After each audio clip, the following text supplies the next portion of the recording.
little Sunday Funday update. Here we are, slowly kind of doing some upgrades after Olympic streetcar shootout.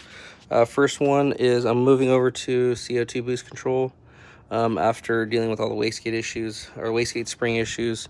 So I have the MAC valves. It's the dual MAC valve. One's set up for adding boost, the other one's for venting it. Then I have a motion remote block for the Low Dollar Motorsports dome pressure sensor. So I'm just waiting on a Y fitting and then some airline, and then I'll plumb that in, and then I'll have the CO2 bottle in the back of the car. So that's one upgrade.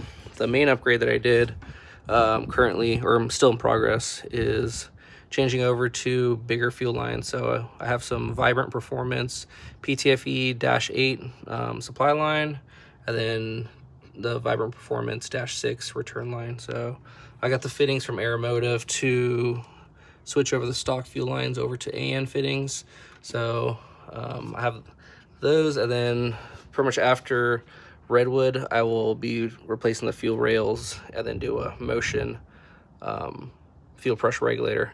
But for the time being, this will keep me by. So I get that done. Also running a new wire for the fuel pump system or fuel system.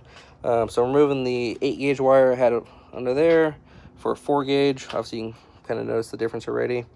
Pulled out all the fuel lines. Here's all the hard lines that connect from these, I guess the hard line underneath the car to a flex line and then back to the fuel rails. Here's the factory gas tank. I was running the Aeromotive 340 in it, and it said no more. So I have the Cobra tank up here, and then here's all the rest of the fuel lines. So if you notice, there's a bunch of brown shit everywhere. So as I was cutting everything out, I started draining some of the fuel out of the rails or the hard lines, and I noticed it was brown. So here's the gas that came out of it, out of the filter.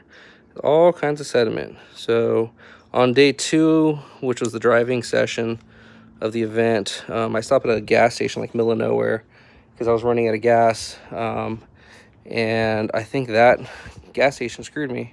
So obviously I'm gonna need a fuel system anyway, so just upgrading anyway to get it done. Still have some odds and ends. I want to paint the hatch, or paint the wing on the hatch before Redwood. And then I want to do the front valance also to see if I can get that done. Then I still got to do the deck boards on the trailer, and then other than that, just pretty much drive the car and just get used to it some more. So getting close.